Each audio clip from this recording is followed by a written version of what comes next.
Friends, welcome back to channel. ഇന്ന് നമ്മൾ കാണാൻ പോകുന്നത് കെംജീരയുടെ 8ാമത്തെ എപ്പിസോഡാണ്. എപ്പിസോഡ് സ്റ്റാർട്ടിങ്ങിൽ കാണിക്കുന്നത് ഭീമാണെങ്കിൽ ഇപ്പോൾ അവൻ്റെ റൂമിൽ നിൽക്കുന്നതാണ്. ഇതൊരു ഫ്ലാഷ് ബാക്ക് സീനാണ്. പോങ്ങിൻ്റെ അവിടെ ജെറ്റും ജാണും പിന്നെ കെമ്മും കൂടെ ആയിട്ട് ആ ഒരു ഉത്സവത്തിന് പോയുള്ള ടൈമിനുള്ള കാര്യമാണിത്. അവനിപ്പോൾ വീട്ടിൽ തനിച്ച് മാത്രമേ ഉള്ളൂ. ആ പിള്ളേരെ ആണെങ്കിൽ മറ്റുള്ളവരെ നിരീക്ഷിക്കാനായിട്ട് പറഞ്ഞു വിട്ടിട്ടുണ്ടായിരുന്നു. അതിനാണെങ്കിൽ ഒരു കൊച്ചു വന്നിട്ട് പേടിക്കേണ്ട, പോങ്ങിന് മാത്രമേ ആ ഫൈറ്റിൽ അപകടം പറ്റിയിട്ടുള്ളൂ, ബാക്കിയുള്ളവരെല്ലാവരും സേഫാണെന്ന് പറയുന്നുണ്ട്. ഇത് കേട്ടതിന് ശേഷം ഭീമാണെങ്കിൽ രാവിലെ പ്രിമ്മാണെങ്കിൽ അവന് കൊടുത്ത ഒരു കവർ ഉണ്ടായിരുന്നു. ആ കവർ ഓപ്പൺ ചെയ്ത് നോക്കുകയാണ്. അത് നോക്കുമ്പോഴത്തേക്കും അതിൻ്റെ അകത്തൊരു കാസറ്റായിരുന്നു ഉണ്ടായിരുന്നത്. അത് അവൻ്റെ അമ്മയ്ക്ക് ഇഷ്ടപ്പെട്ട പാട്ടുള്ളൊരു കാസറ്റായിരുന്നു. അതിൻ്റെ മുകളിലാണെങ്കിൽ അവളൊരു സ്റ്റിക്കി നോട്ടും എഴുതിയിട്ടുണ്ട്. അതായത്, ഈ ഒരു പാട്ട് നിനക്ക് ഇഷ്ടമാണെന്നറിയാം, അതുകൊണ്ടാണ് ഞാനൊരു പുതിയത് നിനക്ക് വാങ്ങിച്ചപ്പോൾ തന്നത്. നിൻ്റെ ലൈഫിൽ എനിക്ക് പാർട്ട്ണർ ആവണമെന്ന് ആഗ്രഹമുണ്ട്, എനിക്കൊരു ചാൻസ് തരാമോ എന്നിങ്ങനെ ചോദിക്കുകയാണ്. അങ്ങനെ എഴുതിയിരിക്കുന്ന ഒരു സംഭവം വായിച്ചിട്ട് അവൻ നേരെ താഴേക്ക് പോവാണ്. അവിടെയായിരുന്നു അവൻ്റെ ഒരു റേഡിയോ ഇരിപ്പുണ്ടായിരുന്നത്. അതിൻ്റെ അകത്ത് ഈ ഒരു ടേപ്പ് ഇട്ടിട്ട് അവനാണെങ്കിൽ ആ ഒരു പാട്ട് കേൾക്കാനായി തുടങ്ങാണ്. അപ്പോൾ അവർ 4 പേരും തിരിച്ചെത്തുന്നുണ്ട്. ഉടനെ തന്നെ പോങ്ങിൻ്റെ സിറ്റുവേഷൻ കാണുമ്പോൾ നേരെ അവനെ റൂമിലേക്ക് കൊണ്ടുപോകാനായിട്ട് പറയുന്നുണ്ട്. അതിനുശേഷം നടന്ന കാര്യങ്ങൾ നമ്മൾ കഴിഞ്ഞ എപ്പിസോഡിൽ കണ്ടതാണ്. പിന്നീട് കഴിഞ്ഞ എപ്പിസോഡ് എൻഡായ ഒരു സീൻ വെച്ചാണ് തുടങ്ങുന്നത്. എപ്പിസോഡിൻ്റെ എൻഡിങ്ങിൽ ഭീമാണെങ്കിൽ കെമ്മിനെ കിസ് ചെയ്യാനായിട്ട് പോകുന്നുണ്ടായിരുന്നു. അത് തന്നെ കാണിക്കുമ്പോഴത്തേക്കും ഇപ്പം കിസ് ചെയ്യാനായി നല്ല ക്ലോസായി വരുന്നുണ്ട്. എന്നാൽ ആ ടൈമിന് കെമ്മ് കൈവയ്ക്കുന്നത് ആ ഒരു റേഡിയോയിലായിരുന്നു. ആ ഒരു പാട്ട് വീണ്ടും പ്ലേ ആവാനായി തുടങ്ങുന്നുണ്ട്. അപ്പം തന്നെ ഭീമാണെങ്കിൽ കെമ്മിൻ്റെ അടുത്തുനിന്ന് മാറി നിന്നിട്ട് അവൻ സോറി എന്നിങ്ങനെ പറയുന്നുണ്ട്. അതേസമയം തന്നെ ഇതിൻ്റെ അടുത്ത് തന്നെ പ്രിം എഴുതിയ ഒരു സ്റ്റിക്കി നോട്ടും ഉണ്ടായിരുന്നു. അത് കണ്ട് എടുത്ത് വായിക്കുന്നുണ്ട്. അതോടെ അവന് നല്ല സങ്കടമാവുന്നുണ്ട്. പ്രിമ്മിന് ഇഷ്ടമുള്ളത് കൊണ്ടായിരിക്കും തന്നെ ഇപ്പം കിസ് ചെയ്യാതെ പീം ഒഴുകി മാറിയത് എന്നൊരു ചിന്തയൊക്കെ കെമ്മിൻ്റെ മനസ്സിൽ വരുന്നുണ്ട്. പീം എന്തോ പറയാനേ വരുന്നുണ്ട്. എന്നാൽ കെമ്മ് ഇപ്പം നടന്നത് നമുക്കങ്ങ് മറന്ന് ഇറങ്ങിയേക്കാന്ന് പറഞ്ഞിട്ട് രാവിലെ കെമ്മിൻ്റെ കൈ കെട്ടിക്കൊടുത്ത പീമിൻ്റെ ബ്രേസ്ലെറ്റ് കെമ്മ് അവിടെ അഴിച്ചു വെച്ചിട്ട് അങ്ങ് പോയി കളയുന്നുണ്ട്. പിന്നീട് കാണിക്കുന്നത് ജെറ്റിൻ്റെയും ജാണിൻ്റെയും കഴിഞ്ഞ ജന്മത്തിലെ ഒരു കാര്യമാണ്. ഇപ്പോൾ അവർ രണ്ടുപേരും ആ ഒരു ലൈഫിൽ നമുക്ക് പേര് തന്നെ പറയാം, ജിന്നും ദായും. രണ്ടുപേരും ഇപ്പോൾ ഒരു ലൈബ്രറി നിൽക്കുന്നുണ്ട്. അപ്പോൾ ദാ എന്ന് പറഞ്ഞാൽ നമ്മുടെ ചാണാണ്. ദാ പറയുന്നുണ്ട്, എനിക്കാണെങ്കിൽ എബ്രോഡ് പഠിക്കാനായിട്ട് ഒരു അവസരം കിട്ടിയിട്ടിട്ട് ഞാൻ ഉടനെ തന്നെ അങ്ങോട്ടേക്ക് പോകുമെന്ന്. അതായിട്ട് ജിന്നാണെങ്കിൽ, അപ്പം നീയും എന്നെ വിട്ടിട്ട് പോവാണോ, നീ പൊക്കഴിഞ്ഞാൽ ഞാൻ എന്ത് ചെയ്യുമെന്ന് ചോദിക്കുമ്പോൾ, ഞാൻ ഒറ്റയ്ക്കല്ല, നിന്നെയും കൊണ്ടാണ് ഞാൻ പോകാൻ പോകുന്നത്, നമുക്ക് അവിടെ പോയിട്ട് പുതിയൊരു ലൈഫ് സ്റ്റാർട്ട് ചെയ്യാം. ഇന്നത്തെ ആൾക്കാർ നമ്മൾ ഒരുമിച്ചാണെന്നറിഞ്ഞാലും നമ്മളെ ജഡ്ജ് ചെയ്യാനോ ഒന്നും തന്നെ പോകുന്നില്ല, നമുക്ക് അവിടെ പോയി ജീവിക്കാമെന്ന് പറയുന്നുണ്ട്. നീ എൻ്റെ വരുമെന്ന് ചോദിക്കുമ്പോൾ ജിന്ന് ഞാൻ വരാമെന്നും പറയുന്നുണ്ട്. എന്നാൽ ഒരു ഫ്ലാഷ് ബാക്ക് കഴിഞ്ഞ് പ്രസൻറ്റിലേക്ക് വരുമ്പോൾ ജെറ്റും ജാണും ഒരുമിച്ച് കിടന്ന് ഉറങ്ങുന്നതാണ് കാണിക്കുന്നത്. കഴിഞ്ഞ എപ്പിസോഡിൽ രണ്ടുപേരും തമ്മിൽ എല്ലാം നടന്നിട്ടുണ്ടായിരുന്നു. അതുകൊണ്ട് തന്നെ ഇപ്പോൾ ഒരുമിച്ചിനെ കിടന്നുറങ്ങുമ്പോൾ ആദ്യം ഉറക്കം എഴുന്നേൽക്കുന്നത് ജെറ്റാണെങ്കിൽ ചാണിനെ ഒന്ന് നോക്കിക്കൊണ്ട് കിടന്നിട്ട് എഴുന്നേറ്റിരിക്കുന്നുണ്ട്. അവന് ഭയങ്കരമായിട്ട് നാണം വരുന്നുണ്ട്. പിന്നീട് കാണിക്കുന്നത് അവിടെ തന്നെയുള്ള ആ ഒരു മുത്തശ്ശീനെയാണ്. മുത്തശ്ശി ഇപ്പോൾ രാവിലെ ഫുഡ് ഉണ്ടായിക്കൊണ്ടിരിക്കുകയാണ്. ശേഷം തുണിയെല്ലാം കഴിവ് വിരിച്ചിട്ടുകൊണ്ട് നിൽക്കുമ്പോഴാണ് അവരെ കാണാനായിട്ട് പീമും കെമ്മും ജെറ്റും ചാണും കൂടെ ആയിട്ട് വരുന്നത്. അങ്ങനെ അവർ നേരത്തെ ഉണ്ടാക്കിയ ഒരു ഫുഡ് അതൊരു ടൈപ്പ് സ്വീറ്റ് ആയിരുന്നു. അത് ഇവർക്ക് കഴിക്കാനായിട്ട് കൊടുക്കുന്നുണ്ട്. ആ ഒരു ടൈമിന് പെട്ടെന്നെന്താ തന്നെ കാണാമെന്നത് എന്നൊരു കാര്യം പീമിനോട് ചോദിക്കുന്നുണ്ട്. ആ ടൈമിന് നിങ്ങൾക്ക് വയ്യാതെ ഡോക്ടറിനെയൊക്കെ പോയി കണ്ടു എന്നുള്ളത് ഞാൻ അറിഞ്ഞായിരുന്നു, അതുകൊണ്ടാണ് നിങ്ങളെ കാണാനായിട്ട് നമ്മളെല്ലാവരും വന്നതെന്ന് പറയുന്നുണ്ട്.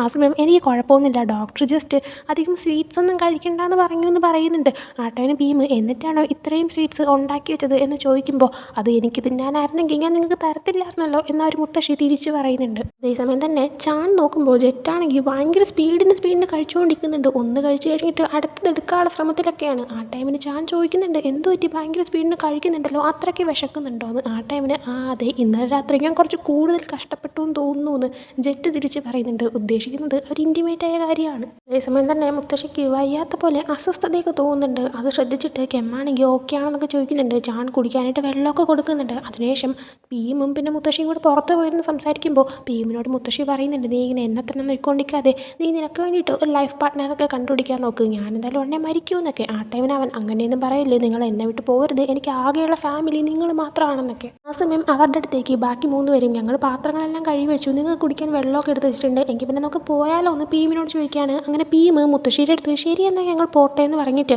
അവിടെ നിന്ന് പോകുന്നുണ്ട്. അതിന് മുന്നേ മുത്തശ്ശി ഒന്നുകൂടെ പീമിനെ വിളിച്ചിട്ട് അവൻ്റെ അടുത്ത് പറയുന്നുണ്ട്, നീയാണെങ്കിൽ അവനെ വിട്ടുകളയരുത്, നീ ഭയങ്കര റിഗ്രറ്റ് ചെയ്യുമെന്ന്. മേ ബി കെമ്മിനെ ആയിരിക്കും ഉദ്ദേശിക്കുന്നത്. എന്തായാലും അവനും പോയി കഴിയുമ്പോഴത്തേക്കും മുത്തശ്ശിക്ക് ഭയങ്കര വയ്യാത്ത പോലെ ക്ഷീണമൊക്കെ തോന്നുന്നുണ്ട്. തിരിച്ച് അവർ 4 പേരും നടന്നു പോകുന്ന ടൈമിന് ജെറ്റ് ഭയങ്കര സ്പീഡിന് പോകുന്നതുകൊണ്ട് തന്നെ അവൻ്റെ പുറകെ അങ്ങ് ചാണും പോകുന്നുണ്ട്. എന്നാൽ കെമ്മും പിന്നെ പീമും പതുക്കെയായിരുന്നു പൊക്കോണ്ടിരിക്കുന്നത്. പീമാണെങ്കിൽ കെമ്മിൻ്റെ കൈ പിടിച്ചിട്ട് കഴിഞ്ഞ ദിവസത്തെ കാര്യത്തെക്കുറിച്ച് സംസാരിക്കാനേ വരുന്നുണ്ട്. അതായത് ആ ഒരു കിസ് ചെയ്യാൻ പോയ കാര്യത്തെക്കുറിച്ച്. എന്നാൽ ആ ടൈമിന് ജെറ്റാണെങ്കിൽ അകത്തുനിന്ന് വിളിച്ച് പറയുന്നുണ്ട്, ഈ ഭീമിനെ കാണാനായിട്ട് പ്രിമ്മ് വന്നു എന്ന്. അത് കേൾക്കുമ്പോഴത്തേക്കും കെമ്മിന് ദേഷ്യം വന്നിട്ട് ഭീമിൻ്റെ കയ്യും വിട്ട് അങ്ങ് പോകുന്നുണ്ട്. അങ്ങനെ പിന്നെ എല്ലാവരും പോയിട്ട് അവരോട് സംസാരിക്കുന്നുണ്ട്. പോങ് കഴിഞ്ഞ ദിവസം രാത്രി ആ ഒരു വയ്യാതായിട്ട് ഇവിടെ സ്റ്റേ ചെയ്തതുകൊണ്ട് തന്നെ പോങ്ങിൻ്റെ അടുത്ത് ഇനി അങ്ങനെ പോയി പ്രശ്നത്തിലൊന്നും ചാടരുത്, കുറച്ച് ദിവസം റെസ്റ്റ് എടുക്കാനെല്ലാം തന്നെ ഭീമ് പറയുന്നുണ്ട്. പോങ്ങിന് കുടിക്കാനായിട്ട് ഒരു ഔഷധം പോലുള്ളൊരു ഡ്രിങ്ക് അതുണ്ടാക്കി കൊടുക്കാൻ ജെറ്റിനോട് പറയുന്നുണ്ട്. ആ സമയം ഞാൻ ഉണ്ടാക്കി കൊടുക്കാമെന്നും പറഞ്ഞ് പോങ്ങിനെ വിളിച്ച് കിച്ചണിലേക്ക് പോകുന്നുണ്ട്. ജെറ്റും ജാണും അവർ ഇന്നലെ രാത്രി കാണിച്ചു കൂട്ടിയതിൻ്റെ എല്ലാ തെളിവുകളും നശിപ്പിക്കാനായിട്ട് ആ ഒരു ബെഡ്ഷീറ്റൊക്കെ മാറ്റാമെന്ന് പറഞ്ഞിട്ട് റൂമിലേക്കും പോകുന്നുണ്ട്. അതേസമയം പ്രിമ്മാണെങ്കിൽ അവിടെ ഇരിക്കുന്ന റേഡിയോയിൽ അവൾ കൊടുത്ത കേസിട്ടിട്ട് പാട്ട് കേട്ടത് ശ്രദ്ധിക്കുന്നുണ്ട്. എന്നിട്ട് ഭീമിൻ്റെ അടുത്ത് എനിക്കൊരു മറുപടി തരാനായി നീ തയ്യാറാണോ എന്ന് ഇങ്ങനെ ചോദിക്കുന്നുണ്ട്. അങ്ങനെ ഭീം പറയുന്നുണ്ട് നീ എന്നെ മാസ്റ്ററിന് തന്നെ വിളിച്ചാൽ മതിയെന്ന്. അതിലൂടെ അവൾക്ക് മനസ്സിലാവുന്നുണ്ട് അവളെ അവൻ റിജക്റ്റ് ചെയ്തു എന്ന്. അവൾ ആ സമയത്ത് ഞാൻ നിനക്ക് പറ്റിയ ആളായിരിക്കത്തില്ല എന്ന് പറയുമ്പോൾ അങ്ങനെയൊന്നല്ല, നീ പെർഫെക്റ്റ് ആണ്, തെറ്റ് എൻ്റെ ഭാഗത്താണ്, എനിക്ക് മറ്റൊരാളെ ഇഷ്ടമാണ്, ഞാനിത് നിൻ്റെ അടുത്ത് നിന്ന് മറച്ചു വെക്കാനോ ഒന്നും നോക്കിയതല്ല, എനിക്കിതെങ്ങനെ പറയണമെന്ന് അറിയത്തില്ലായിരുന്നു, നിനക്ക് എൻ്റെ അടുത്ത് ദേഷ്യം തോന്നുമെന്ന് എനിക്കറിയത്തില്ല എന്ന് പറയുന്നുണ്ട്. അവളപ്പോൾ ചിരിച്ചിട്ട് എനിക്ക് ദേഷ്യമൊന്നുമില്ല പക്ഷെ കുറച്ച് സങ്കടം ഉണ്ടെന്ന് പറയാണ്.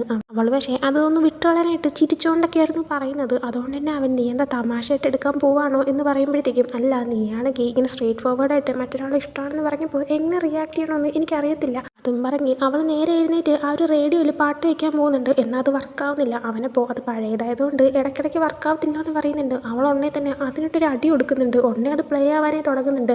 അവളങ്ങനെ അവൻ്റെ അടുത്തേക്ക് തിരിച്ചു വന്നിരുന്നിട്ട് നീ സ്നേഹിക്കുന്ന ആൾ ആരാണെന്ന് അറിയണമെന്ന് എനിക്ക് ആഗ്രഹമുണ്ടെന്ന് പറയാണ്. അവനപ്പോൾ നേരെ ആ ഒരു അടുക്കളയിലോട്ട് നോക്കുകയാണ്. കെമ്മ അവിടെ നിൽക്കുന്ന കാണുന്നുണ്ട്. അത് പ്രിമ്മ് ശ്രദ്ധിക്കുന്നുണ്ട്. പ്രിമ്മിന് മനസ്സിലാക്കാൻ പറ്റുന്നുണ്ട് അവൻ ആരെയാണ് ഇഷ്ടമെന്ന്. ഈ സമയം കെമ്മാണെങ്കിൽ പോങ്ങിന് കുടിക്കാനായിട്ട് ആ ഒരു സംഭവം ഉണ്ടാക്കി കൊടുക്കുന്നുണ്ട്. കുടിച്ചു നോക്കുമ്പോൾ ഭയങ്കര കയ്പ്പാണ്. ആ സമയം പോങ്ങാണെങ്കിൽ അവൻ്റെ അടുത്ത് ഒരു കാര്യം കൂടെ ചോദിക്കുന്നുണ്ട്, നിനക്കാണെങ്കിൽ എന്നെ റിജക്റ്റ് ചെയ്യാൻ തന്നെ കാരണം മറ്റൊരാളെ ഇഷ്ടമുള്ളത് കൊണ്ടല്ലേ എന്ന്. ആ ടൈമിന് കെമ്മിന് അതിന് മറുപടി ഉണ്ടായിരുന്നില്ല. പോങ്ങപ്പോൾ എനിക്കത് മനസ്സിലാക്കാൻ പറ്റുന്നുണ്ട്, ഇയാളെ ഒന്ന് ജലസാകാൻ കൂടി വേണ്ടിയിട്ടല്ലേ നീ ഞാനുമായിട്ട് ക്ലോസ് ആയത്. കുഴപ്പമില്ല, എന്തായാലും ഇങ്ങനത്തെ സിറ്റുവേഷനിൽ ആരായാലും അങ്ങനെയൊക്കെ ചെയ്തു പോകും, നീയാണെങ്കിൽ ഇപ്പോൾ ഹേർട്ടായിട്ടാണ് ഇരിക്കുന്നതെന്ന് എനിക്ക് മനസ്സിലാക്കാൻ പറ്റുന്നുണ്ട്, അതുകൊണ്ട് തന്നെ ഇതിൻ്റെ പകുതി നീയും കുടിച്ചോ എന്ന് പറഞ്ഞിട്ട് അതൊരു കയ്പുള്ള സാധനമായതുകൊണ്ട് തന്നെ പകുതി ഇവനെ കൊണ്ട് കുടിപ്പിക്കാനായിട്ട് വേറൊരു ഗ്ലാസ് എടുത്ത് കെമ്മിനും കൂടെ ഒഴിച്ചു കൊടുക്കുന്നുണ്ട്. കെമ്മൊന്ന് ട്രൈ ചെയ്ത് നോക്കുന്നുണ്ട്. എന്നെ അവനെ കൊണ്ട് തീരെ പറ്റുന്നില്ല. ആ സമയം അവിടെ ഇരുന്നൊരു നാരങ്ങ എടുത്തിട്ട് നമുക്ക് ഇതും കൂടെ പിഴിഞ്ഞിട്ട് കുടിച്ചു നോക്കാം, ചിലപ്പോൾ ടേസ്റ്റ് ആവണമെന്ന് പറഞ്ഞിട്ട് ഒഴിച്ചു കൊടുക്കുന്നുണ്ട്. എന്നാൽ അത് അതിനേക്കാളും മോശമായിരുന്നു. അങ്ങനെ രണ്ടും കൂടെ അവിടെ പൊളിച്ചടുക്കിക്കൊണ്ട് നിൽക്കുന്നുണ്ട്. ശേഷം പ്രിമ്മും പോങ്ങും ബായിയൊക്കെ പറഞ്ഞിട്ട് പോകാനായിട്ട് അവർ കാറിൽ കയറുന്നുണ്ട്. രണ്ടുപേരും ഇപ്പോൾ റിജക്റ്റഡ് ആയിട്ട് നിൽക്കുകയാണ്. അതുകൊണ്ട് തന്നെ പരസ്പരം ഒന്ന് സമാധാനിപ്പിക്കുന്നുണ്ട്. അതിനുശേഷം അവരങ്ങ് പോവുകയാണ്. ഭീം ആ ടൈമിന് കെമ്മിനോട് സംസാരിക്കാനായി നോക്കുന്നുണ്ട്. എന്നാൽ കെമ്മ് മൈൻഡ് പോലും ചെയ്യാതെ ഭീം വിളിച്ചിട്ട് പോലും കേൾക്കാൻ നിൽക്കാതെ അങ്ങ് പോകുന്നുണ്ട്. പിന്നെ ഭീമും സംസാരിക്കാനൊന്നും നിൽക്കുന്നില്ല. അടുത്ത് ചാണ്ടിയും ജെറ്റിനെയും കാണിക്കുമ്പോൾ രണ്ടുപേരും ഇപ്പോൾ റൂമിൽ പോയിട്ട് ബെഡ്ഷീറ്റൊക്കെ മാറ്റിയിട്ട് ഇങ്ങനെ നിൽക്കുന്നുണ്ട്. അപ്പോൾ രണ്ടുപേർക്കും പരസ്പരം കാണുമ്പോൾ നാണവും ഒക്കെ ഇങ്ങനെ വന്നിരിക്കുന്നുണ്ട്. അതേ ടൈമിൽ തന്നെ ചാണാണെങ്കിൽ ജെറ്റിൻ്റെ അടുത്തേക്ക് വന്നിട്ട് അവൻ്റെ കഴുത്തിലൊന്ന് കിസ്സൊക്കെ ചെയ്യുന്നുണ്ട്. ജെറ്റ് പെട്ടെന്ന് അവനെ മാറ്റി നിർത്തിയിട്ട് ഇപ്പം വേണ്ട നിർത്തിക്കോ, ആരെങ്കിലും കാണുമെന്നൊക്കെ പറയുന്നുണ്ട്. ആ ടൈമിന് ചാണാണെങ്കിൽ എന്ത് പറ്റിയെന്ന് ചോദിക്കുമ്പോൾ അത് പിന്നെ നമുക്ക് ഫ്രണ്ട്സായിട്ട് തന്നെ ഇരിക്കാമെന്ന് ജെറ്റ് പെട്ടെന്ന് പറയുന്നുണ്ട്. ചാണപ്പോൾ എനിക്കറിയാം, എന്നെ കാണാൻ അത്രയും ലുക്കൊന്നുമില്ല, ഞാനുമായിട്ടെല്ലാം ചെയ്ത് കഴിഞ്ഞപ്പോൾ എന്നെ ഇഷ്ടപ്പെടാത്തതുകൊണ്ട് വിട്ടിട്ട് പോവുകയാണല്ലേ എന്നൊക്കെ. ആ ടൈമിൽ ജെറ്റ് അയ്യോ അങ്ങനെയൊന്നുമല്ല, നീ ശരിക്കും അടിപൊളിയായിരുന്നു, സൂപ്പറായിരുന്നു, പക്ഷേ ഇപ്പം നമുക്ക് ഇതിനെക്കുറിച്ച് സംസാരിക്കേണ്ട, കെമ്മ് എപ്പോൾ വേണോ കയറി വന്നിട്ട് എല്ലാം കാണും, എന്തായാലും നൈറ്റിന് നമുക്ക് കെമ്മിൻ്റെ കൂടെ തന്നെ മുമ്പത്തെ പോലെ ഒരുമിച്ച് കിടക്കേണ്ടല്ലേ ഒരു റൂമിൽ, അപ്പോൾ നമുക്ക് ഇതിനെ പറ്റിയിട്ടൊരു സംസാരം ഇപ്പം വേണ്ട, നമുക്ക് പതുക്കെ സ്ലോ ആയിട്ട് ഓരോ കാര്യങ്ങൾ മുന്നോട്ട് കൊണ്ടുപോയാൽ മതി എന്ന് പറയുന്നുണ്ട്. ആ ടൈമിന് ചാൺ പറയുന്നുണ്ട് പക്ഷേ ഇന്നലെ രാത്രി നീ തീരെ സ്ലോ അല്ലായിരുന്നല്ലോ എന്നൊക്കെ. ആ ടൈമിന് ജെറ്റ് ഒരു തലേനെ എടുത്ത് വെച്ച് അവനെ അടിച്ചിട്ട് എടാ മിണ്ടാതിരിക്കട ആരെങ്കിലും കേൾക്കൂ എന്നൊക്കെ പറഞ്ഞിട്ട് നമുക്കിപ്പോൾ ഫ്രണ്ട്സായിട്ട് തന്നെ ഇരിക്കാമെന്ന് പറയുന്നുണ്ട്. അതിനുശേഷം നൈറ്റ് കെമ്മാണെങ്കിൽ റൂമിൽ നിന്ന് പുറത്തേക്ക് ഇറങ്ങി വരാണ്. താഴേക്ക് വരുമ്പോഴത്തേക്കും ഭീം അവിടെ കിച്ചണിൽ നിന്നിട്ട് എന്തോ ഒരു ചായ ഇട്ടുകൊണ്ടിരിക്കുന്ന ഇങ്ങനെ കാണുന്നുണ്ട്. ആ സമയം കെമ്മ് നേരെ ഭീമിൻ്റെ അടുത്തേക്ക് വരാണ്. ഭീം അപ്പോൾ ആ ഒരു ചായപ്പൊടി കാണിച്ചിട്ട് നീ ഈ സംഭവം ഇനി പോയി കുടിച്ചിട്ടുണ്ടോ എന്നൊക്കെ ഇനി ചോദിക്കുന്നുണ്ട്. എന്നിട്ട് അതിലൊരു ഗ്ലാസ് ഉണ്ടാക്കി കെമ്മിന് കൊടുക്കുന്നുണ്ട്. എന്നിട്ട് കെമ്മിൻ്റെ അടുത്ത് നിനക്ക് നല്ല ചുമയുണ്ടെന്ന് അറിയാം, കാരണം നീ മേളിൽ നിന്ന് ചുമയ്ക്കുന്നത് നന്നായിട്ട് കേൾക്കാൻ പറ്റുന്നുണ്ടായിരുന്നു, ഇത് കുടിച്ചാൽ നീ ഓക്കെ ആവുമെന്ന് പറയുന്നുണ്ട്. അങ്ങനെ കെമ്മ് കുടിച്ച് നോക്കുന്നുണ്ട്. ഭയങ്കര കയ്പ്പായിരുന്നു, അത് വർക്കായാൽ മതി എന്നും അവനിങ്ങനെ പറയുന്നുണ്ട്. ആ ഒരു ടൈമിന് കഴിഞ്ഞ ദിവസത്തെക്കുറിച്ച് ഞാൻ ഇനി സംസാരിച്ചോട്ടെ, ഞാൻ നിന്നെ കിസ് ചെയ്യാൻ വന്നിട്ട് നിർത്തിയത് എന്നിങ്ങനെ പറഞ്ഞു വരുമ്പോഴത്തേക്കും കെമ്മാണെങ്കിൽ എൻ്റെ പ്രിമ്മിനെ കുറിച്ച് ആലോചിച്ചുകൊണ്ടാണോ നീ എന്നെ കിസ് ചെയ്യാതെ നിർത്തിയത് എന്ന് ചോദിക്കുന്നുണ്ട്. ആ ടൈമിന് പ്രിമ്മിനെ കുറിച്ച് ആലോചിച്ചിട്ടല്ല, എൻ്റെ അമ്മേനെ കുറിച്ച് ആലോചിച്ചിട്ടാണ്, നിനക്ക് ഒരു ശാപം ഉള്ളതുപോലെ തന്നെ മറ്റൊരാളുടെ ശാപം പോലത്തെ ഒരു കാര്യം കാരണമാണ് എൻ്റെ അമ്മയെ മരിച്ചു പോയത്, ഞാൻ നിന്നെ കിസ് ചെയ്യാൻ വന്നത് തന്നെ എനിക്ക് നിന്നെ ഇഷ്ടമാണെന്ന് എനിക്ക് ഉറപ്പുള്ളതുകൊണ്ടാണ്, പിന്നെ ഞാൻ സ്നേഹിക്കുന്ന ഒരാളെയും കൂടെ എനിക്ക് നഷ്ടപ്പെടണമെന്ന് തീരെ ആഗ്രഹം ഉണ്ടായിരുന്നില്ല. പക്ഷേ എനിക്കിപ്പോൾ മനസ്സിലാക്കാൻ പറ്റുന്നുണ്ട്, എനിക്ക് നിൻ്റെ അടുത്തുള്ള ഫീലിങ്സ് മറച്ചു വയ്ക്കാൻ പറ്റത്തില്ലെന്നും. എനിക്ക് നിന്നെ ഇഷ്ടമാണെന്ന് പറയുന്നുണ്ട്. രണ്ടുപേരും കിസ് ചെയ്യുന്നുമുണ്ട്. ആ സമയം ഭീമ കൊടുത്ത ആ ഒരു കയ്പുള്ള ചായ കുടിച്ചിട്ടിരുന്നതുകൊണ്ട് തന്നെ ഭീമിനോട് ചോദിക്കുന്നുണ്ട്, കിസ് ചെയ്തപ്പോൾ എൻ്റെ ചുണ്ടിലുണ്ടായിരുന്ന ആ ഒരു കയ്പിൻ്റെ ആ ഒരു ടേസ്റ്റ് നിനക്ക് അറിയാൻ പറ്റിയില്ലേന്ന്. ആ ടൈമിന് ഭീമ് ഇല്ലയെന്ന് പറയുന്നുണ്ട്. കെമ്മിനെ വീണ്ടും കിസ് ചെയ്യുന്നുണ്ട്. പിന്നീട് കാണിക്കുന്നത് അടുത്ത ദിവസം രാവിലെ ഏട്ടനോടും ചാണിനോടും നീയും കെമ്മും ഇപ്പം ഇഷ്ടത്തിലാണെന്നുള്ള കാര്യം നമുക്ക് പറഞ്ഞാലോ എന്ന ഒരു പിള്ളേർ വന്ന് ഭീമിനോട് ചോദിക്കുന്നതാണ്. കാരണം ഇവർ കിസ് ചെയ്യുന്നത് പിള്ളേരെ നിന്ന് നോക്കുന്നുണ്ടായിരുന്നു. അതാണെങ്കിൽ നമ്മുടെ ഭീം കണ്ടിട്ട് പിള്ളേരെ ഓട്ടിച്ചു വിടുകയും ചെയ്തിട്ടുണ്ടായിരുന്നു. അങ്ങനെ ഇപ്പോൾ പിള്ളേരെ ചോദിക്കുമ്പോൾ വേണ്ട, അവരുടെ അടുത്ത് ഇപ്പോൾ പറയണ്ട, അവരാണെങ്കിൽ ഇനിയും കുറേ മന്ത്രങ്ങളും കാര്യങ്ങളൊക്കെ പഠിക്കാണ്ട്. അതിൻ്റെ ഇടയിൽ ഈ സംഭവങ്ങളൊക്കെ അറിഞ്ഞിട്ട് അവരെ കോൺസെൻട്രേഷൻ തെറ്റണ്ടെന്ന് പറഞ്ഞിട്ട് പിള്ളേരെ അതിന് സമ്മതിക്കാതിരിക്കുകയാണ്. അന്വേഷണം കാണിക്കുന്നത് കെമ്മും ഭീമും ചാണും കൂടെ ആയിട്ട് അവിടെ ഫ്രണ്ടിൽ തന്നെ ഇങ്ങനെ വന്നിരിക്കുന്നതാണ്. കെമ്മാണെങ്കിൽ ഒരു കുഷൻ ഇങ്ങനെ ഉണ്ടായിക്കൊണ്ടിരിക്കുമായിരുന്നു. തൊട്ടടുത്ത് ചാണിരിക്കുന്നുണ്ട്. ജെറ്റ് മറ്റൊരിടത്തേക്ക് മാറിയെന്ന് ആരുമായിട്ട് ഫോൺ സംസാരിച്ചുകൊണ്ട് നിൽക്കുകയാണ്. അതേ ടൈമിന് പെട്ടെന്ന് ചാൺ കെമ്മിൻ്റെ അടുത്ത് എനിക്കറിയായിരുന്നു നിനക്ക് കൺട്രോൾ ചെയ്യാൻ പറ്റത്തില്ലെന്ന്, നീ അത് ചെയ്യുമെന്നും എനിക്കറിയായിരുന്നു എന്ന് പറയുന്നുണ്ട്. പെട്ടെന്ന് അവൻ ഞെട്ടിയിട്ട് ദൈവമേ അവരുടെയും കിസ് ചെയ്തതുമല്ലും ചാണും ജെറ്റും അറിഞ്ഞു എന്നൊരു ടെൻഷൻ ഇവന് വരുന്നുണ്ട്. എന്നാൽ ചാൺ ഉദ്ദേശിച്ചത് കെമ്മാണെങ്കിൽ ഭീമിന് വേണ്ടിയിട്ട് ആ ഒരു കുഷൻ ഉണ്ടായിക്കൊണ്ടിരിക്കുന്നതിൻ്റെ കാര്യമായിരുന്നു. അത് മനസ്സിലാക്കുമ്പോഴാണ് കെമ്മിനൊന്ന് ശ്വാസം തന്നെ നേരെ വീഴുന്നത്. അങ്ങനെ ചാണ് ഇടയ്ക്കിടയ്ക്ക് ഓരോന്ന് പറയുന്നുണ്ട്. കേൾക്കുമ്പോൾ തന്നെ കിസിൻ്റെ കാര്യം ആരായിട്ട് അറിയോ എന്നുള്ള ടെൻഷനാണ്. ആ ടൈമിൽ ജെറ്റും അടുത്തേക്ക് വന്നിട്ട് കെമ്മിനെ ആണെങ്കിൽ ഭീം റിജക്റ്റ് ചെയ്തു എന്നൊരു കാര്യം പറയുന്നുണ്ട്. അതായിരുന്നു ഇപ്പോൾ ഫോണിൽ സംസാരിച്ചുകൊണ്ടിരുന്ന അറിഞ്ഞ തന്നെ. മേ ബി പോങ്ങിൻ്റെ അടുത്തായിരിക്കും സംസാരിച്ചുകൊണ്ടിരുന്ന കാര്യം മനസ്സിലാക്കിയത്. ആ ടൈമിന് നമ്മുടെ കെമ്മൊന്നും ഷോക്കാവുന്നില്ല. അതുകൊണ്ട് തന്നെ നിനക്കെന്തോ ഒരു ഞെട്ടലില്ലാത്ത എന്ന് ചോദിക്കുമ്പോൾ കെമ്മ് ഓ ഞാൻ എന്തിനാ ഞെട്ടുന്നത്, അല്ലെങ്കിൽ ഇത് എൻ്റെ കാര്യമൊന്നുമല്ലല്ലോ എന്നൊക്കെ പറഞ്ഞിട്ട് നല്ലതുപോലെ അഭിനയിക്കുന്നുണ്ട്. അതിൻ്റെ ഇടയിൽ ചാണാണെങ്കിൽ അവന് ഓപ്പണായിട്ട് റിജക്റ്റ് ചെയ്യാൻ അറിയാം, ഇവിടെ ആണെങ്കിൽ പലർക്കും അറിയത്തില്ല എന്നുള്ള രീതി പറയുന്നുണ്ട്. അതായത് നമ്മുടെ ജെറ്റാണെങ്കിൽ ചാണൻ്റെ അടുത്ത് നമുക്കിപ്പോൾ ഫ്രണ്ട്സായിട്ട് തന്നെ ഇരിക്കാമെന്നൊക്കെ പറഞ്ഞല്ലോ, അത് വെച്ചിട്ട് നമ്മുടെ ജെറ്റിനിട്ട് കൊടുക്കുന്നതാണ്. ജെറ്റിനത് നേരെ മനസ്സിലാവുന്നുമുണ്ട്. അതേ സമയം കൊണ്ട് കെമ്മ് ആ ഒരു കുഷൻ അത് ചെയ്ത് കഴിഞ്ഞിട്ടുണ്ടായിരുന്നു. അത് താൻ കൊടുത്തിട്ട് വരാമെന്ന് പറഞ്ഞിട്ട് എഴുന്നേറ്റ് പോകുന്നുണ്ട്. ചാണും ജെറ്റും ആ സമയത്ത് സംസാരിക്കുന്നൊന്നുമില്ല. നടുക്കൊരു മതിൽ കെട്ടി അതിർത്തിയിലിരിക്കുന്ന പോലെ തന്നെ രണ്ടും രണ്ട് ദിശയിലേക്ക് നോക്കിയിരിക്കുന്നുണ്ട്. എന്നിട്ട് എഴുന്നേറ്റ് ഞാൻ മെഡിറ്റേഷൻ ചെയ്യാനായിട്ട് പോവാം, അങ്ങനെയെങ്കിലും എനിക്ക് കാര്യങ്ങൾ നേരെ തിരിച്ചറിയാൻ പറ്റിയാലോ എന്ന് പറഞ്ഞിട്ട് അങ്ങ് പോകുന്നുണ്ട്. അതേസമയം എമ്മാണെങ്കിൽ ആ ഒരു കുഷൻ കൊടുക്കാനായിട്ട് ഭീമിൻ്റെ റൂമിൻ്റെ അങ്ങോട്ടേക്ക് പോകുമ്പോൾ ആ ഡോറ് ചെറുതായിട്ട് തുറന്ന് കിടക്കുമായിരുന്നു. അതിൻ്റെ ഇടയിൽ കൂടെ നോക്കുമ്പോഴത്തേക്കും ഭീം കുളിച്ചിട്ട് ഷർട്ട് ഇടാതെ നേരെ കണ്ണാടിയുടെ മുന്നിൽ ചെന്ന് നിന്നിട്ട് ഭീം അവൻ്റെ സ്കിൻ കെയറും കാര്യങ്ങളെല്ലാം നോക്കുന്നത് കെമ്മ് കാണുന്നുണ്ട്. എമ്മാണെങ്കിൽ ഭീമിൻ്റെ കുറുക്കിലുള്ള ആ ഒരു ടാറ്റും സംഭവങ്ങളും എല്ലാം ഇങ്ങനെ നോക്കിക്കൊണ്ടിരിക്കുന്നുണ്ട്. കണ്ണാടി വഴി കെമ്മാണെങ്കിൽ തന്നെ നോക്കുകയാണെന്നുള്ള കാര്യം ഭീമിന് മനസ്സിലാവുന്നുണ്ട്. എന്നെ ഭീം കണ്ടു കാണുമോ എന്നിങ്ങനെ കരുതിയിട്ട് പെട്ടെന്ന് കെമ്മൊന്ന് മാറിയിരിക്കുന്നുണ്ട്. എന്നിട്ട് കെമ്മ് വീണ്ടും ഇങ്ങനെ നോക്കാനായിട്ട് വരുമ്പോഴത്തേക്കും ഭീം ഓൾറെഡി അവിടെ ഡോറിൻ്റെ അവിടെ വന്ന് നിന്നിട്ടുണ്ടായിരുന്നു. അങ്ങനെ ഭീം ഡോർ ഓപ്പൺ ചെയ്യുമ്പോൾ കെമ്മാണെങ്കിൽ ഞാൻ ഈ കുഷൻ തരാനായിട്ട് വന്നതാണെന്ന് പറഞ്ഞിട്ട് അത് കൊടുക്കുന്നുണ്ട്. ഭീം അപ്പോൾ എങ്കിൽ ഓക്കെ ഞാൻ പോയി ഡ്രസ്സ് മാറ്റിയിട്ട് വരാമെന്ന് പറയുന്നുണ്ട്. എന്നാൽ കെമ്മാണെങ്കിൽ അതെ ആ ഒരു ടാറ്റു ഉണ്ടല്ലോ അതിൻ്റെ അർത്ഥം എന്താണ് എന്നിങ്ങനെ ചോദിക്കുന്നുണ്ട്. അങ്ങനെ പിന്നീട് ഭീം കെമ്മിൻ്റെ റൂമിൻ്റെ അകത്തേക്ക് വിളിക്കുന്നുണ്ട്. അവന് പറഞ്ഞു കൊടുക്കുന്നുണ്ട്, മുമ്പ് എൻ്റെ മുത്തശ്ശനാണെങ്കിൽ ഒരു മന്ത്രവാദം ചെയ്തിട്ട് എൻ്റെ പാസ്റ്റ് ലൈഫിനെ കുറിച്ചൊക്കെ നോക്കിയിട്ടുണ്ട്. അതിൽ വെച്ച് മനസ്സിലാക്കാൻ പറ്റിയിട്ടുണ്ട് പാമ്പിൻ്റെ അതായത് നാഗ അതുമായിട്ട് എനിക്ക് എന്തൊരു ലിങ്ക് ഉണ്ടെന്ന്. അതുകൊണ്ടാണ് ഞാൻ ഇങ്ങനൊരു ടാറ്റു ചെയ്തേക്കുന്നതെന്ന് പറയുന്നുണ്ട്. അത് മാത്രമല്ല ഇവരുടെ കെമ്മികയും പിന്നെ പവാത്തും ആയിട്ടുണ്ടായിരുന്ന ആ ഒരു കഴിഞ്ഞ ജന്മവും അതിനു മുമ്പും ഇവർക്ക് ഒരുമിച്ചൊരു ജന്മം ഉണ്ടായിരുന്നിരിക്കും എന്നൊക്കെ പറഞ്ഞിട്ട് സംസാരിക്കുന്നുണ്ട്. ആ സമയം അങ്ങനെയാണെങ്കിൽ എൻ്റെ എല്ലാ ജന്മത്തിലും റാംബുങ് എന്നെ കൊല്ലാനായിട്ട് ശ്രമിക്കുന്നുണ്ടായിരിക്കും. എന്തിനാണ് റാംബുങ് എൻ്റെ പുറകെ വരുന്നത്, ഞാൻ എന്ത് ചെയ്തിട്ടാണ് എന്നിങ്ങനെ പറയുന്നുണ്ട്. ആ ടൈമിന് ഭീം ഒരുപക്ഷെ ഈ ജന്മത്തിൽ നമ്മൾ മീറ്റ് ചെയ്യാൻ തന്നെ കാരണക്കാരി അവളായിരിക്കും. നമ്മൾ മാത്രമല്ല കണക്റ്റഡ് ആയിട്ടുള്ളത്, ജെറ്റും ചാണും വരെ കണക്റ്റഡ് ആണ്. കഴിഞ്ഞ ജന്മത്തിൽ നിൻ്റെ കൂടെ അവരും ഉണ്ടായിരുന്നു. നമുക്ക് നമ്മുടെ കഴിഞ്ഞ ജന്മത്തെക്കുറിച്ചെല്ലാം ഓർത്തെടുക്കാനുള്ള സമയമായി എന്നാണ് എനിക്ക് തോന്നുന്നു എന്ന് അവൻ പറയുന്നുണ്ട്. അങ്ങനെ അന്ന് നൈറ്റ് തന്നെ ഒരു ഹോമം ഉണ്ടാകും പോലത്തെ എന്തൊക്കെയോ സംഭവങ്ങളൊക്കെ റെഡിയാക്കുന്നുണ്ട്. ആ ടൈമിന് ഹെൽപ്പ് ചെയ്യാനായിട്ട് ജെറ്റും ചാണും ഒക്കെ ഇരിക്കുന്നുണ്ട്. അതിനിടയിൽ ജെറ്റാണെങ്കിൽ ഞാനും ചാണും കഴിഞ്ഞ ജന്മത്തിൽ ഉണ്ടായിരുന്നു എന്നുള്ള കാര്യം നിനക്ക് നേരത്തെ അറിയാമായിരുന്നു എന്ന് ഭീമിനോട് ചോദിക്കുന്നുണ്ട്. ഭീം അപ്പോൾ അറിയായിരുന്നു, കഴിഞ്ഞ ജന്മത്തിൽ നിങ്ങൾ രണ്ടുപേരും കെമ്മിൻ്റെ ഫ്രണ്ട്സ് ആയിരുന്നു എന്ന് എനിക്ക് അറിയാമായിരുന്നു എന്ന് പറയുന്നുണ്ട്. ജെറ്റ് അപ്പോൾ അത്ര അറിയാവുമല്ലേ എന്നിങ്ങനെ പറയുന്നുണ്ട്. ആ ടൈമിന് എന്തേ ഞാൻ അറിയാത്തതായിട്ട് വേറെ എന്തെങ്കിലും ഉണ്ടോ എന്നിങ്ങനെ ചോദിക്കുന്നുണ്ട്. അവരിപ്പോൾ റിലേഷൻഷിപ്പിലായിരുന്നു എന്നുള്ളൊരു കാര്യം ജെറ്റ് പറയുന്നില്ല. ജെറ്റ് അത് പറയുമെന്നറിയാനായിട്ട് ചാൻ ജെറ്റിനെ ഒന്ന് നോക്കുന്നുണ്ടായിരുന്നു. എന്തായാലും പിന്നീട് അവർ മന്ത്രങ്ങളെല്ലാം തുടങ്ങുന്നുണ്ട്. അവരുടെ അടുത്ത് 3 പേരെടുത്തും കണ്ണടച്ചിരുന്നിട്ട് ഫോക്കസ് ചെയ്തിരിക്കാനായിട്ട് അവരോട് പറയുന്നുണ്ട്. ആ ടൈമിന് കഴിഞ്ഞ ജന്മം അവർക്കിങ്ങനെ കേൾക്കാൻ പറ്റുന്നുണ്ട്, കാണാനല്ല കേൾക്കാനായിട്ട്. അതും ഓരോരുത്തർക്ക് അവരവരുടെ സൗണ്ടും സംസാരവും മാത്രമേ കേൾക്കാൻ പറ്റുന്നുള്ളൂ. ബാക്കിയുള്ളവരായിട്ടുള്ള കമ്മ്യൂണിക്കേഷനിൽ അവരെന്ത് പറയുന്നു എന്നല്ല, ഇവർക്ക് ഇവരുടെ വോയിസ് മാത്രം കേൾക്കാൻ പറ്റുന്ന രീതിയിലാണ് ഓരോന്നും കേൾക്കുന്നത്. എന്നാൽ പെട്ടെന്നൊരു മൊമെൻറ്റിൽ കെമ്മിന് ഒരു കുഞ്ഞു കുട്ടി കരയുന്ന സൗണ്ട്, കുഞ്ഞു കുട്ടി എന്ന് പറയില്ല, ഒരു കുഞ്ഞുവാവ കരയുന്ന സൗണ്ട് കേൾക്കാൻ പറ്റുന്നുണ്ട്. കെമ്മിന് തനിക്കിത് കേൾക്കാൻ പറ്റുന്നുണ്ടെന്ന് പറയുമ്പോൾ പീം അത് ഫോക്കസ് ചെയ്യാനായിട്ട് പറയുന്നുണ്ട്. ഉടനെ തന്നെ ചാണിനും ജെറ്റിനും കൂടെ അത് കേൾക്കാനായിട്ട് പറ്റുന്നുണ്ട്. പെട്ടെന്ന് എന്തൊക്കെയോ വിഷ്വൽസ് വന്നു പോകുന്നുണ്ട്. ഏതൊരു ലേഡി പ്രഗ്നൻ്റ് ആയിട്ടിരിക്കുന്നതും റാമ്പിങ്ങനെ കാണിക്കുന്നതും അങ്ങനെ പല വിഷ്വൽസും. പെട്ടെന്ന് തന്നെ ഇവർക്കാണെങ്കിൽ വോയിസ് ഭയങ്കര ലൗഡായിട്ട് ചെവി പൊട്ടിപ്പോകുന്നവരെയൊക്കെ തോന്നുന്നുണ്ട്. പെട്ടെന്ന് തന്നെ കത്തിച്ച് വെച്ചിരുന്ന തീയും എല്ലാം അണങ്ങി പോവുകയാണ്. 4 പേരും കണ്ണു തുറക്കുന്നുണ്ട്. ഭീമാ സമയം ഇതിലുള്ള ആർക്കും ഒരാൾക്ക് എൻ്റെ മുത്തശ്ശനുമായിട്ട് എന്തോ ബന്ധമുണ്ടെന്ന് പറഞ്ഞിട്ട് നേരെ റൂമിലേക്ക് പോകുന്നുണ്ട്. അവൻ അവിടെയുള്ള സകല ഡ്രോയറും തുറന്നിട്ട് അതിലുള്ള ഓരോ ബുക്കും അവൻ ചെക്ക് ചെയ്യുന്നുണ്ട്. അങ്ങനെ ചെക്ക് ചെയ്ത് വരുമ്പോൾ ഒരു ബുക്കിൻ്റെ അതൊന്നൊരു ഫോട്ടോ ഇട്ടാണ്. അതിൽ ആ ഒരു മുത്തശ്ശിയുണ്ട്, ഇവൻ്റെ മുത്തശ്ശനുണ്ട്, പിന്നെ മറ്റേതൊരു പരിചയമില്ലാത്ത ആളുണ്ട്. അങ്ങനെ പിറ്റേ ദിവസം തന്നെ ആ ഒരു ഫോട്ടോയും കൊണ്ട് നേരെ കെമ്മുമായിട്ട് മുത്തശ്ശിയുടെ അടുത്തേക്ക് പോകുന്നുണ്ട്. ഇയാൾ ആരാണ് എന്താണെന്നൊക്കെ ചോദിക്കുമ്പോഴത്തേക്കും പരിചയമുള്ള ഒരാളാണ്, ഇപ്പോൾ കണ്ടിട്ട് ഒത്തിരി വർഷങ്ങളായി, അയാളിപ്പോൾ ഒരു സന്യാസിയായിട്ട് ഒരു സൗത്തിലുള്ള ഏതോ ഒരു സ്ഥലത്താണ് ഉള്ളതെന്നൊക്കെ പറയുന്നുണ്ട്. ടീം അപ്പോൾ ഇയാളെ എങ്ങനെയൊന്ന് കോൺടാക്ട് ചെയ്യാൻ പറ്റുമോ, കോൺടാക്റ്റ് കിട്ടുവാണെങ്കിൽ ഇതുപോലെ ഇയാൾക്ക് റാമ്പിങ്ങിന് പരിചയമുണ്ടോ, അയാളുടെ ഹെൽപ്പ് ഞങ്ങൾക്ക് ആവശ്യമുണ്ട് എന്നൊന്ന് മുത്തശ്ശി പറയാമോ എന്നിങ്ങനെ ചോദിക്കുകയാണ്. ആ ടൈമിന് മുത്തശ്ശി ഞാൻ എങ്ങനെയും കോൺടാക്ട് ചെയ്യാൻ ശ്രമിക്കാമെന്ന് പറയുന്നുണ്ട്. അതേ ടൈമിൽ എൻ്റെ മുത്തശ്ശിക്ക് ഭയങ്കര വയ്യാതാവുന്നുണ്ടായിരുന്നു. അതുകൊണ്ട് തന്നെ ഒരു കാര്യം ചെയ്യ്, ഇവിടെ ഒറ്റയ്ക്ക് നിൽക്കണ്ട, ചായയുടെ കൂടെ വീട്ടിൽ പോയി നിൽക്കാനായിട്ട് പറയുന്നുണ്ട്. എന്നാൽ അതൊന്നും വേണ്ട, ചായയും നിങ്ങളും എല്ലാവരും എന്നെ ഇടയ്ക്കിടയ്ക്ക് കാണാൻ വരുന്നുണ്ടല്ലോ, അത് മതിയെന്ന് തന്നെ പറയുന്നുണ്ട്. എന്നാൽ മുത്തശ്ശിക്ക് തീരെ വയ്യായിരുന്നു. നൈറ്റ് മുത്തശ്ശിയുടെ വീട്ടിൽ നിന്ന് ഇവർ രണ്ടിനും തിരിച്ചു പോകുന്ന സമയത്ത് കെമ്മാണെങ്കിൽ ഒരു സ്ഥലം എത്തുമ്പോൾ ഇവിടെ ഒന്ന് നിർത്താവോ, അത് പിന്നെ എൻ്റെ അമ്മേനെക്കുറിച്ച് ഇന്നലെ രാത്രി ഞാൻ ആലോചിച്ചു, അമ്മയ്ക്ക് വേണ്ടിയിട്ട് ഒന്ന് പ്രാർത്ഥിച്ച് വയ്ക്കാനായിട്ട് ചില്ലി പേസ്റ്റ് ഉണ്ടാക്കാമെന്ന് ഞാൻ വിചാരിക്കുകയാണ്. അപ്പോൾ ആ മരത്തിൽ നിന്ന് എനിക്ക് കുറച്ച് അതിൻ്റെ സംഭവങ്ങൾ പറിച്ചെടുക്കാനുണ്ടെന്ന് പറഞ്ഞിട്ട് കെമ്മ നേരെ അങ്ങോട്ടേക്ക് പോവാണ്. പീമിനെയും ഹെൽപ്പ് ചെയ്യാനായിട്ട് വിളിക്കുന്നുണ്ട്. എന്നാൽ പീം ഒരുമാതിരി നിൽക്കുന്ന കാണുമ്പോൾ മുത്തശ്ശീനെ കുറിച്ചാണ് ടെൻഷൻ അടിക്കുന്നതെങ്കിൽ നമുക്ക് മുത്തശ്ശീനെ നമ്മളോട് കൊണ്ടുവന്ന് നിർത്തിയാലോ എന്നിങ്ങനെ ചോദിക്കുന്നുണ്ട്. ആ ടൈമിന് ഞാൻ വൈറ്റ് മാജിക് ചെയ്യുന്ന ഒരാളാണ്, എന്നാൽ എൻ്റെ വീട്ടിൽ ബ്ലാക്ക് മാജിക്കിൻ്റെ കാര്യങ്ങളും ഉണ്ട്, മുത്തശ്ശി അങ്ങോട്ടേക്ക് ക്ലോസായി വന്നു കഴിഞ്ഞാൽ മുത്തശ്ശിയുടെ പവർ നഷ്ടപ്പെടാനായിട്ട് സാധ്യതയുണ്ട് എന്നിങ്ങനെ പീം പറയുന്നുണ്ട്.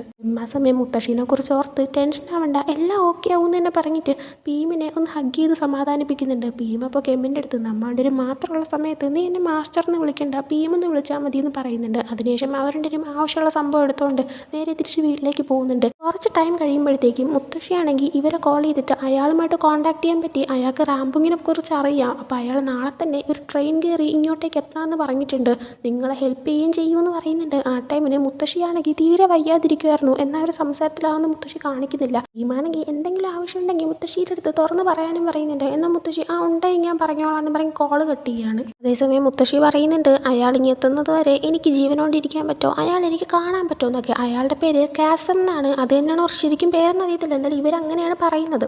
എന്തായാലും അടുത്ത ദിവസം തന്നെ ഇയാൾ ട്രെയിനിൽ അങ്ങോട്ടേക്ക് വരുന്നതുകൊണ്ട് അയാൾ റെയിൽവേ സ്റ്റേഷനിൽ നിന്ന് പിക്ക് ചെയ്യാനായിട്ട് ജെറ്റും ചാണും പോകുന്നുണ്ട്. എന്നാൽ എത്ര വെയിറ്റ് ചെയ്തിട്ടും വരുന്നില്ല. ചാണങ്ങനെ അന്വേഷിച്ചിട്ട് ജെറ്റിനോട് വന്ന് പറയുന്നുണ്ട് ട്രെയിനിന് കുറച്ച് പ്രശ്നം ഉണ്ടായി, അതുകൊണ്ട് തന്നെ മറ്റൊരു ട്രെയിനിലായിരിക്കും വരുന്നത്, അതെത്താനായിട്ട് നാളെ രാവിലെ ആകുമെന്ന്. അങ്ങനെ അവർ നമ്മൾ വന്നത് വെറുതെ ആയി പോയല്ലോ എന്നൊക്കെ പറയുന്നുണ്ട്. അങ്ങനെ നൈറ്റ് ആകുമ്പോഴത്തേക്കും കെമ്മിനെ ഇവർ കോൾ ചെയ്ത് പറയുന്നുണ്ട് ഞങ്ങൾ ഇവിടുത്തെ ഒരു ഹോട്ടലിൽ സ്റ്റേ ചെയ്യുകയാണ്, ഇങ്ങനെയൊക്കെയാണ് സംഭവങ്ങൾ, നാളെ രാവിലെ ഞങ്ങളങ്ങ് വന്നോളാം, ഒറ്റയ്ക്ക് ഓക്കെ അല്ലേ എന്നൊക്കെ ചോദിക്കുകയാണ്. ആ ടൈമിന് ആ കുഴപ്പമില്ല പീം ഇവിടെ ഉണ്ടല്ലോ എന്നൊക്കെ പറയുന്നുണ്ട്. അതേസമയം തന്നെ പീം അവരുടെ റൂമിലേക്ക് വരുന്നുണ്ട്. ഇവരിങ്ങനെ സംസാരിക്കുന്നത് കേട്ടുകൊണ്ടിരിക്കുന്നുണ്ട്. എന്നിട്ട് കെമ്മ് ഉറങ്ങാനായിട്ട് കിടക്കുന്നതും കെമ്മ് ഉറങ്ങുന്നത് വരെ അവന് കൂട്ടിരിക്കാനായിട്ട് പീം അവിടെ തന്നെ ഇരിക്കുന്നുണ്ട്. കെമ്മ് ഞാൻ കാരണം പ്രശ്നം ഉണ്ടാകുന്നുണ്ടോ, നിങ്ങൾ ടയേർഡല്ലേ എന്നൊക്കെ ചോദിക്കുമ്പോൾ ആദ്യമായിട്ടൊന്നും അല്ലല്ലോ നിനക്ക് ഞാനിങ്ങനെ കാവലിരിക്കുന്നത് എന്നൊക്കെ ഇങ്ങനെ പറയുന്നുണ്ട്. ആ സമയം കെമ്മാണെങ്കിൽ അവിടെ തന്നെ ഇരിക്കാതെ വേണമെങ്കിൽ ബെഡിൽ ഇവിടെ കൂടെ ഒന്ന് കിടന്നോളാനായിട്ട് പറയുന്നുണ്ട്. ആ ടൈമിന് അതെന്താ ഇപ്പോൾ പെട്ടെന്ന് അങ്ങനെയൊക്കെ പറയാൻ എന്ന് ചോദിക്കുമ്പോൾ അത് പിന്നെ എൻ്റെ ബർത്ത്ഡേ അടുത്തുകൊണ്ടിരിക്കുകയല്ലേ, ഞാൻ മരിക്കാനും സാധ്യതയുണ്ട്, അപ്പോൾ പിന്നെ ഞാനാണെങ്കിൽ ഇപ്പോഴെങ്കിലും എൻ്റെ മനസ്സ് പറയുന്നതൊക്കെ കേട്ടിട്ട് എൻ്റെ ഉള്ള ലൈഫ് ഞാൻ നന്നായിട്ട് ജീവിക്കണ്ടേ എന്നൊക്കെ ഇങ്ങനെ പറയുന്നുണ്ട്. അതേ ടൈമിന് പിന്നെ കാണിക്കുന്നത് ജെറ്റിനെയും ചാണിനെയാണ്. അവരിപ്പോൾ ഒരു ഹോട്ടൽ റൂമിൽ ഇങ്ങനെ ഇരിക്കുകയാണ്. അപ്പോൾ ആ സമയം ജെറ്റാണെങ്കിൽ ടി വിയിൽ വേറൊരു BL സീരീസ് ഇട്ടിങ്ങനെ കണ്ടുകൊണ്ടിരിക്കുമായിരുന്നു. അതിൻ്റെ അകത്തൊരു നായകൻ അവൻ്റെ ഫ്രണ്ടിൻ്റെ അടുത്ത് എനിക്കാണെങ്കിൽ എൻ്റെ ഫീലിങ്സ് എന്താണെന്ന് മനസ്സിലാക്കാൻ പറ്റുന്നില്ല എന്നൊക്കെ പറയുന്നുണ്ട്. അതേ സെയിം സിറ്റുവേഷനിലാണ് നമ്മുടെ ജെറ്റും പിന്നെ ചാണും കൂടെ ആയിട്ട് ഇപ്പോൾ ഇരിക്കുന്നത്. അതേസമയം ഈ ഒരു ഡയലോഗൊക്കെ ഇങ്ങനെ കേട്ടുകൊണ്ടിരിക്കുമ്പോൾ ചാൺ ജെറ്റിനെ ഇടയ്ക്കിടയ്ക്ക് നോക്കുന്നുണ്ട്, ജെറ്റ് ചാണിനെ ഇടയ്ക്കിടയ്ക്ക് നോക്കുന്നുണ്ട്. അങ്ങനെ ലാസ്റ്റ് ചാണാണെങ്കിൽ ജെറ്റിൻ്റെ അടുത്തേക്ക് വന്നിരുന്നിട്ട് നീയാണെങ്കിൽ പറയുന്നു നമ്മൾ ഫ്രണ്ട്സായിട്ടാണ് ഇരിക്കുന്നതെന്ന്, എന്ന് നമ്മൾ തമ്മിൽ എല്ലാം ചെയ്യുകയും ചെയ്തില്ലേ, എൻ്റെ ഫസ്റ്റ് ടൈം വരെ ഞാൻ നിനക്ക് തന്നില്ലേ, ശരിക്കും എന്താ നടക്കുന്നത്, എന്തെങ്കിലും നടപടിയാവോ എന്നൊക്കെ ചോദിക്കുന്നുണ്ട്. ജെറ്റ് ആ ടൈമിന് എനിക്ക് ഇതിൻ്റെ അടുത്ത് ഫീലിങ്സ് ഉണ്ട്, പക്ഷേ അത് കഴിഞ്ഞ ജന്മത്തിലെ ജിന്നിൻ്റെ ഫീലിങ്സ് ആണോ അതെനിക്ക് ഈ ജന്മത്തിൽ നിന്നോട് തോന്നുന്ന ഫീലിങ്സ് ആണോ എന്ന് എനിക്ക് പോലും മനസ്സിലാവുന്നില്ല എന്ന് അവൻ പറയുന്നുണ്ട്. സമയം അപ്പം നിനക്ക് എൻ്റെ അടുത്ത് ഫീലിങ്സ് ഉണ്ടോ എന്ന് ചോദിക്കുമ്പോൾ അതൊക്കെ ഉണ്ട്, പക്ഷേ നമുക്ക് ഇപ്പോൾ ഫ്രണ്ട്സായിട്ടിരിക്കാം, പതുക്കെ പതുക്കെ ഓരോന്നായിട്ട് മുന്നോട്ട് പോകാമെന്നൊക്കെ പറയുന്നുണ്ട്. ആ ടൈമിൽ നീ ഭയങ്കര ക്യൂട്ടാണെന്ന് പറഞ്ഞിട്ട് അവനെ കിസ് ചെയ്യാനൊക്കെ ചാൻ അടുത്തേക്ക് പോകുന്നുണ്ട്. ആ സമയം മാറിയിരിക്കുന്നു പറഞ്ഞിട്ട് അവനെ പതുക്കെ മാറ്റി നിർത്തുന്നുണ്ട്. എന്നിട്ട് രണ്ടുപേരും കൂടെ ഉറങ്ങാനായിട്ട് കിടക്കാണ്. ജെറ്റ് ചെറുതായിട്ട് കയ്യിലേക്ക് പിടിക്കാനായിട്ട് പോകുന്നുണ്ട്. എന്നാൽ ചാൻ ഉടനെ തന്നെ മൊത്തത്തിൽ അങ്ങ് ഇൻറ്റിമേറ്റ് ആവാമെന്ന് കരുതി വരുന്നുണ്ട്. എന്നാൽ ജെറ്റ് ഇപ്പം വേണ്ട, പതുക്കെ മതി, ഇന്ന് നമുക്ക് ജസ്റ്റ് കൈ മാത്രം പിടിച്ച് കിടന്ന് ഉറങ്ങാമെന്ന് പറയുന്നുണ്ട്. അങ്ങനെ ചാൻ ഓക്കെ പറഞ്ഞിട്ട് രണ്ടുപേരും കൈ പിടിച്ച് കിടന്ന് ഉറങ്ങുന്നുണ്ട്. പിന്നീട് കെമ്മിനെയും പിന്നെ ഭീമിനെയും കാണിക്കുകയാണെങ്കിൽ കെം ഇപ്പോൾ ഭീമിനെ ബെഡിലേക്ക് കൂടെ കിടക്കാൻ വിളിച്ചതുകൊണ്ട് തന്നെ കെം അവൻ്റെ അടുത്തേക്ക് പോയി ഇരിക്കുന്നുണ്ട്. നിൻ്റെ ആ ഒരു ശാപത്തിൽ നിന്ന് നിന്നെ ഞാൻ രക്ഷിക്കുമെന്നും നീയാണെങ്കിൽ എനിക്കും ജെറ്റിനും ചാനിനും നിൻ്റെ പാരൻസിനൊക്കെ വേണ്ടിയിട്ട് ഒത്തിരി നാൾ ജീവിക്കുമെന്നും നിനക്കൊരു പ്രശ്നം ഉണ്ടാവത്തില്ല എന്നൊക്കെ പറയുന്നുണ്ട്. അതും പറഞ്ഞ് രണ്ടുപേരും കിസ് ചെയ്യുന്നുണ്ട്. കിസ് ചെയ്യുക മാത്രമല്ല അവർ അന്നനായിട്ട് ഇൻറ്റിമേറ്റ് ആവുന്നുണ്ട്. പിന്നീട് കാണിക്കുന്നത് അടുത്ത ദിവസം രാവിലെ കെമ്മാണ് ആദ്യം ഉറക്കം എഴുന്നേൽക്കുന്നത്. കെമ്മ് ഭീമിനെയൊക്കെ ഒന്ന് നോക്കിയിട്ട് ബെഡിൽ നിന്ന് പതുക്കെ എഴുന്നേറ്റ് പോകുന്നുണ്ട്. ഇതേസമയം ചാണിനെയും ജെറ്റിനെയും കാണിക്കുമ്പോൾ അന്ന് രാവിലെ ട്രെയിൻ എത്തുമെന്ന് പറഞ്ഞതുകൊണ്ട് തന്നെ ഇവർ രണ്ടുപേരും റെയിൽവേ സ്റ്റേഷനിലേക്ക് പോയിരിക്കുന്നുണ്ട്. എന്നാൽ വെയിറ്റ് ചെയ്തിട്ട് ട്രെയിൻ വരുന്നില്ല. അതേസമയം ചാണിന് എന്തോ മോശം നടക്കാൻ പോകുന്നു എന്നുള്ളൊരു ബാഡ് ഫീലിംഗ് അവൻ്റെ മൈൻഡിൽ ഇങ്ങനെ വരാണ്. അതിങ്ങനെ വന്നിട്ട് ഉടനെ തന്നെ ജെറ്റിൻ്റെ അടുത്ത് എനിക്ക് എന്തോ സംഭവിക്കാൻ പോകുന്നല്ലോ തോന്നുന്നു, എമ്മിനെ ഒന്ന് വിളിച്ച് നോക്കാവോ, എനിക്ക് ഭയങ്കര ഒരു ബാഡ് ഫീലിംഗ് തോന്നുന്നു എന്ന് പറയുന്നുണ്ട്. അങ്ങനെ ജെറ്റ് കെമ്മിനെ കോൾ ചെയ്യുന്നുണ്ട്. ഇതേസമയം കെമ്മയുടെ വീട്ടിൽ എന്തോ വർക്ക് ചെയ്തുകൊണ്ട് നിൽക്കുമ്പോൾ ആ ഒരു മുത്തശ്ശി അങ്ങോട്ടേക്ക് വന്നിട്ടുണ്ടായിരുന്നു. അവനാണെങ്കിൽ മുത്തശ്ശിയോട് സംസാരിക്കാനേ പോവാണ്. അവൻ്റെ ഫോൺ മറ്റൊരിടത്ത് ഇരിക്കുമായിരുന്നു. അതുകൊണ്ട് തന്നെ കോൾ വന്നത് പോലും അവൻ കേൾക്കുന്നുണ്ടായിരുന്നില്ല. അവൻ നേരെ മുത്തശ്ശിയുടെ അടുത്ത് പോയിട്ട് മുത്തശ്ശി ഇപ്പോൾ ഓക്കെ ആണെന്നൊക്കെ ചോദിക്കുന്നുണ്ട്. ആ സമയം മുത്തശ്ശി ഞാനാണെങ്കിൽ ഭീമിന് വേണ്ടിയിട്ട് കുറച്ച് സ്വീറ്റ്സ് ഉണ്ടാക്കി കൊണ്ടുവന്നിട്ടുണ്ട്, അവൻ ഇതിലോട്ട് ഉറക്കം എഴുന്നേറ്റില്ലേ എന്ന് ചോദിക്കുമ്പോൾ ഇല്ല എഴുന്നേറ്റില്ല എന്ന് പറയുന്നുണ്ട്. കെമ്മ് ഒരു കാര്യം കൂടെ പറയുന്നുണ്ട്, ആ ഒരു സന്യാസിയായിട്ടുള്ള ഒരാൾ ഇതുവരെയായിട്ട് എത്തിയിട്ടില്ല എന്ന്. ആ ടൈമിന് ഏതാൾ എന്നിങ്ങനെ ആ ഒരു മുത്തശ്ശി പെട്ടെന്ന് ചോദിക്കുന്നുണ്ട്. ആ ടൈമിന് കാസം എന്ന് പറഞ്ഞ അയാൾ. ആ സമയം മുത്തശ്ശി അയാൾ ഓക്കെ അയാൾക്ക് വേണ്ടിയിട്ട് വരുമ്പോൾ കൊടുക്കാനായിട്ട് പൂക്കളും എല്ലാം അറേഞ്ച് ചെയ്തോ എന്ന് ചോദിക്കുന്നുണ്ട്. ആ ടൈമിന് ഇല്ല എന്ന് പറയുമ്പോൾ മുത്തശ്ശിയാണെങ്കിൽ നന്നായി, ഞാനാണെങ്കിൽ താമര പൂക്കൾ എടുക്കാനായിട്ട് പോകുമായിരുന്നു, നീയും എൻ്റെ കൂടെ വരാനായിട്ട് പറയുന്നുണ്ട്. അങ്ങനെ കെമ്മാണെങ്കിൽ ഓക്കെ മുത്തശ്ശി എന്ന് പറഞ്ഞിട്ട് ആ ഒരു കൊടുത്ത സ്വീറ്റ്സ് വീടിനകത്തേക്ക് കൊണ്ടുവയ്ക്കുന്നുണ്ട്. എന്നിട്ട് ഇവർ നേരെ അങ്ങോട്ടേക്ക് പോവാണ്. ഭീമാണെങ്കിൽ ഉറക്കം എഴുന്നേറ്റ് വരുമ്പോൾ അവിടെ ഒരു സ്വീറ്റ്സ് ഇരിക്കുന്ന കാണുന്നുണ്ട്. കെമ്മാണെങ്കിൽ ഒരു സ്റ്റിക്കി നോട്ട് എഴുതി വെച്ചായിരുന്നു മുത്തശ്ശി ഉണ്ടാക്കിയതാണ്, ഞാൻ മുത്തശ്ശി പൂ എടുക്കാനായിട്ട് പോവാണ് ഈ സ്വീറ്റ്സ് കഴിക്കാനായിട്ട്.